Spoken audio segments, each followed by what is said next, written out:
हर रात, हर खामोशी, हर दस्तक कुछ कहती है। कभी कभी वो दस्तक किसी इंसान की नहीं होती। मैं हूं आपका किस्सा को। और आज जो कहानी आप सुनने जा रहे हैं वो पूर्णतः काल्पनिक है, लेकिन इसके हर पल में ऐसा एहसास छुपा है जो आपको यकीन दिला देगा कि डर बस एक एहसास नहीं, एक हकीकत है। तो दरवाजे बंद कर लीजिए, लाइट्स धीमी कर दीजिए, क्योंकि अब शुरू होती है आज की कहानी, पुराना आईना। कहते हैं कुछ चीजों में वक्त ठहर जाता है और कुछ चीजों में रूहें बस जाती हैं। राजेश दिल्ली की चावड़ी बाजार में पुरानी चीजों की दुकान चलाता था। उसकी दुकान में पुराने घड़ियाल, टाइपराइटर, तांबे के बर्तन, यहां तक कि ताबूत तक रखे मिल जाते थे। वो कहता था, हर चीज का एक इतिहास होता है और इतिहास की अपनी कीमत। एक दिन शाम को एक अजनबी ग्राहक उसकी दुकान में आया। लंबा दुबला, आंखों के नीचे गहरे काले घेरे। उसने कहा, मेरे पास कुछ बहुत खास है, पर संभाल नहीं पा रहा। राजेश ने मुस्कुराते हुए पूछा, क्या है ऐसा जो आपको डरा रहा है? वो आदमी कांपती आवाज में बोला, एक आईना, बहुत पुराना।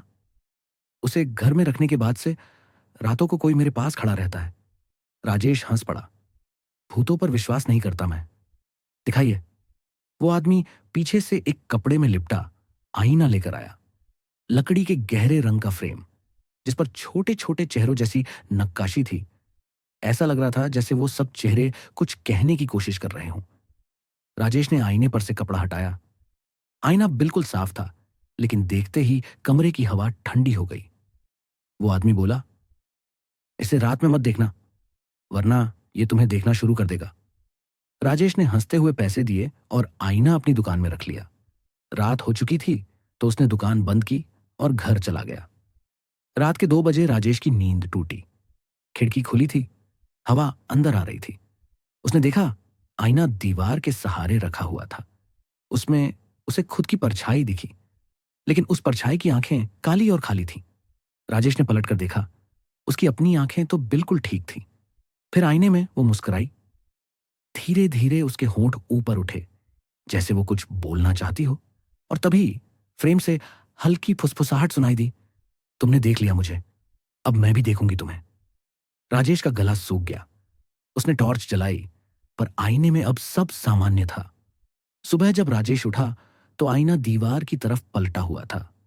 उसने सोचा शायद नींद में गिर गया होगा, पर जब उसने उसे सीधा किया तो लकड़ी के फ्रेम पर खरोंचें दिखीं, जैसे किसी ने अंदर से नाखून मारे हों। राजेश ने नोट किया कि आईने की सतह थोड़ी गर्म थी, जैसे अंदर किसी ने सांस ली हो। उस रात उसने कैमरा सेट किया। चलो देखते हैं सच में क्या होता है। वो सो गया। कैमरा चलता रहा। सुबह जब उसने वीडियो देखा तो उसमें वो सोता दिखा, और ठीक रात के 3:07 पर आईने में कुछ हलचल हुई।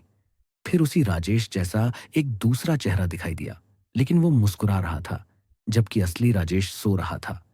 फिर वो चेहरा धीरे धीरे आईने से बाहर आता दिखा और स्क्रीन ब्लैक हो गई। अगली सुबह दुकान बंद थी। फोन नहीं उठ रहा था। दोस्त विजय उसके घर गया। कमरे का दरवाजा खुला था और अंदर सिर्फ एक आईना था, जिस पर धुंधली उंगलियों से लिखा था, अब वो मेरे साथ है। विजय डर गया, लेकिन उसने पुलिस को बुलाया। आईना जब्त किया गया। जांच के दौरान एक अजीब बात सामने आई। लकड़ी के फ्रेम पर जो नक्काशी थी वो दरअसल पुराने यूरोपीय कब्रों के डिजाइन थे, और आईने की पीठ पर अंग्रेजी में लिखा था, property of lady Martha Graves, 1891। London के एक इतिहासकार ने बताया कि लेडी मार्था ग्रेव्स एक तांत्रिक थी जो लोगों की आत्माओं को आईने में कैद करती थी। वो कहती थी, जो भी खुद को इसमें देखता है उसकी रूह मेरे साथ रह जाएगी। आईना पुलिस थाने के मालखाने में रखा गया, लेकिन कुछ दिनों बाद वहां के चौकीदार ने शिकायत की। रात में उस आईने से कोई औरत की हंसी आती है और उसमें एक आदमी दिखाई देता है जो मुस्कुरा रहा है। जब रिकॉर्डिंग देखी गई, आईने में सचमुच राजेश खड़ा था। वही मुस्कान, वही आंखें। कहते हैं कुछ चीजें सिर्फ देखने के लिए नहीं बनी होती, क्योंकि उनमें जो झलक मिलती है वो हमेशा आपकी नहीं होती।